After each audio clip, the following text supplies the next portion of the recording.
हरि ओम। जयतु संस्कृतम। सर्वेभ्यः नमो नमः। सबको मेरा नमस्कार। आज हम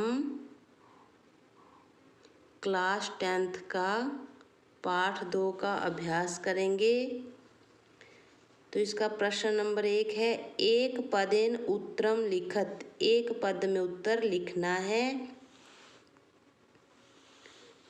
सबसे पहले क भाग है, जिसमें कहा गया है बुद्धिमती कुत्र व्याघ्रम ददर्श। बुद्धिमती ने बाघ को कहाँ देखा?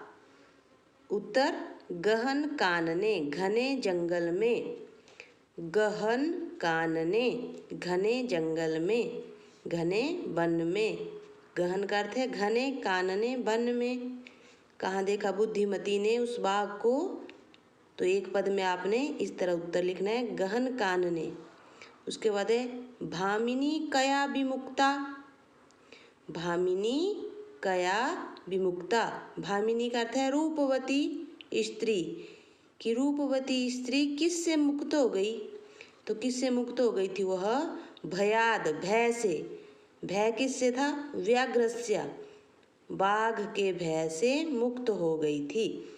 सर्वदा सर्वकार्येषु का बलवती। हमेशा सब कार्यों में कौन बलवान होती है? उत्तर है बुद्धि। बुद्धि हमेशा बलवान होती है। व्याघ्रः कस्मात् बिभेति।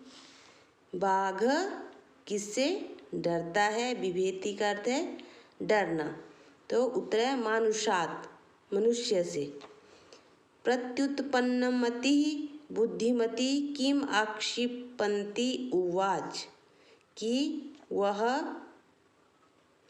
जो बुद्धिमती है वह किसके ऊपर आक्षेप करती है? कि किसको जो है, किसकी भर्त्सना करती हुई झिड़कती है? किसके ऊपर झिड़कती है वह बुद्धिमती? तो है जम्बूकः, उस जम्बू के ऊपर, उस सियार के ऊपर, गीदड़ के ऊपर। आगे अगला प्रश्न, अधोलिखितानां प्रश्नानां उत्तराणि संस्कृत भाषया लिखत। कि नीचे दिए गए प्रश्नों के उत्तर संस्कृत भाषा में लिखने हैं। पहला प्रश्न है, बुद्धिमती केन उपेता पितुर्गृहं प्रति चलिता। बुद्धिमती किनके साथ, किनको साथ में लेकर के पिता के घर के प्रति चलती है? तो उत्तर यहाँ पे लिखा हुआ है मैंने, बुद्धिमती पुत्र द्वयोपेता पितुर्गृहं प्रति चलिता। बुद्धिमती अपने दोनों पुत्रों को साथ में लेकर पिता के घर की ओर चलती है। उसके बाद है व्याघ्रम किम विचार्य पलायितः। बाघ जो है क्या विचार करके, क्या सोच करके भाग जाता है? इसका उत्तर इसके सामने लिखा है, व्याघ्रः व्याघ्रमारी इति विचार्य पलायितः। बाघ सोचता है कि यह कोई बाघ को मारने वाली है, ऐसा सोचकर वह पलायितः भाग जाता है। लोके महती भयात् कः मुक्तः। लोक में बड़े बड़े, बहुत बड़े भय से भी कैसे मुक्त हो सकते हैं? लोके महतो भयात् बुद्धिमान मुच्यते। कि कौन जो है, कहा करते थे कौन, कौन मुक्त हो सकते हैं बड़े भय से भी? जो लोग बुद्धिमान हैं। लोके महतो भयात् बुद्धिमानः उच्यते। बुद्धिमान महतो, महान भय से भी, बड़े भय से भी मुक्त अपनी बुद्धि से हो जाते हैं। आगे जम्बूका किम वदन व्याघ्रस्य उपहासं करोति। सियार क्या कहकर उस बाघ का मजाक उड़ाता है, उपहास करता है, मजाक करता है? तो यहाँ पे लिखेंगे जम्बूकः। जम्बूकः, जम्बू क्या कहता है? जम्बूकः भवान कुतः भयात् पलायितः। आप भय से कहाँ, आप भय से कुतः, कहाँ से भाग रहे हो? कि भय के कारण कहाँ से भागे आ रहे हो आप? इति वदन व्याघ्रस्य उपहासं करोति। यह कहकर वह उस बाघ का उपहास करता है, मजाक उड़ाता है। बुद्धिमती श्रृंगालम किम उक्तवती। बुद्धिमती उस श्रृंगाल से क्या कहती है उस गीदड़ से? बुद्धिमती श्रृंगालम रे रे धूर्त पुरा त्वया मह्यम व्याघ्रत्रयम दत्तम।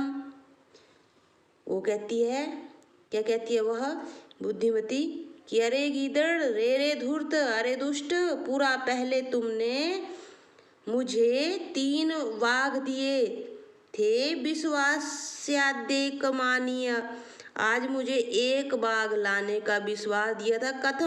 कथम यासी, कहाँ जाते हो? बदाधुना इति युक्तवती, ऐसा कहकर बदाधुना की बताओ अब मुझे कि 1 ही बाघ ला करके कहाँ जाते हो? इति युक्तवती, यह वह बुद्धिमती कहती है। ये अंग प्रश्न का उत्तर है, यहाँ से लेकर यहाँ तक। आगे स्थूल पदम आधृत्य प्रश्न निर्माणम कुरुत, कि ये जो स्थूल पद हैं जो आपको इस तरह से दिख रहे हैं, इनका आपने प्रश्न निर्माण करना है। तो तत्र राजसिंहों की जगह लिखेंगे कह, तत्र कह नाम राजपुत्र वसति स्म। आगे बुद्धिमती चपेटया के स्थान पर कया, बुद्धिमती कया पुत्रो प्रहृतवती। आगे व्याघ्रम के स्थान पर होगा कम दृष्ट्वा धूर्तः श्रृंगालः अवदत्। आगे त्वं मानुषात् विवेशी, तो मानुषात् की जगह कस्मात्। पुरा त्वया मह्यम व्याघ्रत्रयम दत्तम, मह्यम के स्थान पर कस्मै, पुरा त्वया कस्मै व्याघ्रत्रयम दत्तम। इस तरह से आप इन स्थूल पदों के स्थान पर ये जो मैंने प्रश्न यहाँ पे निर्माण किया हुआ है, ये शब्द आपने यहाँ पर लिखने हैं। आगे हमारे पास अधोलिखित वाक्यानि घटनाक्रमानुसारेण योज्यत, कि इनका जो है जिस प्रकार घटना हुई थी, जो घटना पहले हुई है उसको उसी अनुसार लिखना है, उसके बाद दूसरी घटना, तीसरी घटना, तो इस प्रकार क्रम से इसकी योजना करनी है। तो सबसे पहले यहाँ पे घटना हुई थी, बुद्धिमती पुत्र द्वयेन उपेता पितुर्गृहं प्रति चलिता, ये घटना पहले हुई है। फिर दूसरी घटना है मार्गे सा एकम व्याघ्रम अपश्यत, रास्ते में उसने एक बाघ को देखा। तीसरी घटना है व्याघ्रम दृष्ट्वा सा पुत्रो ताड़यन्ती उवाच अधुना एकमेव व्याघ्रम विभज्य भुज्यताम। चौथी घटना है व्याघ्रमारी इयमिति मत्वा पलायितः। पांचवी है जम्बू कृतोत्साह व्याघ्र पुनः काननम आगच्छत। छठी घटना है प्रत्युत्पन्नमति सा श्रृंगालम आक्षिपन्ति उवाच।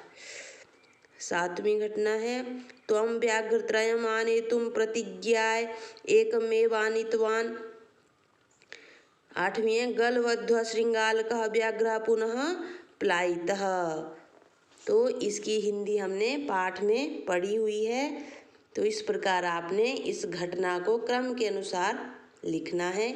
आगे है संधि अथवा संधि विच्छेद वाकुरुत, संधि अथवा संधि विच्छेद करना है। पितुर्गृहम, तो इसका संधि विच्छेद होगा पितुः जमा गृहम एकैकः, एक जमा एकः। अन्योपि, अन्यः जमा अपि, अन्यः जमा अपि का होगा अन्योपि। इति जमा उक्त्वा इत्युक्त्वा, यत्र जमास्ते यत्रास्ते। उसके बाद है अधोलिखिता नाम पदानाम अर्थ कोष्ठका चित्वा लिखत, कि ये जो कोष्ठक में दिए गए हैं 2 शब्द, इनमें से एक सही है तो आपने कोष्ठक से चुनकर लिखना है। ददर्श का यहाँ पे अर्थ देखना है कौन सा सही है। तो ददर्श का अर्थ होता है देखा, ये मैंने आपकी जानकारी के लिए यहाँ लिख दिया है, आपने इसको नहीं लिखना है। आपने ददर्श का लिखना है दृष्टवान, दृष्टवान का अर्थ होता है देखा। जगाद कहा अकथ्यत, ययो गया गतवान। अत्तुम खाने के लिए खादितुम। मुच्यते मुक्त होता है मुक्तो भवति। ईक्षते देखता है पश्यति।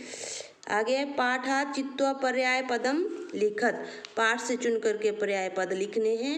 तो बनम का मैंने लिखा हुआ है यहाँ पे काननम।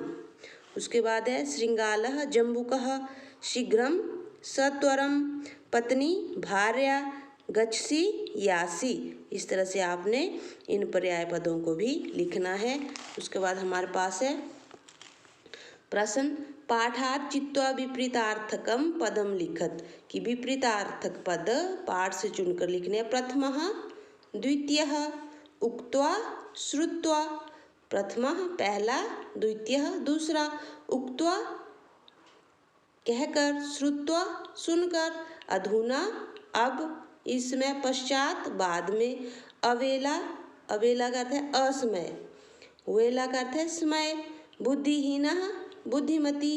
इस तरह से आप इस पाठ को के अभ्यास को अच्छी तरह से समझ गए होंगे। इसको आप अच्छी तरह से लिखेंगे, याद करेंगे और परीक्षा में अच्छे अंक लेकर के उत्तीर्ण होंगे। यदि आपको मेरी ये वीडियो अच्छी लगी होगी तो आप मेरी वीडियो को लाइक करें तथा चैनल को सब्सक्राइब करना न भूलें। धन्यवाद।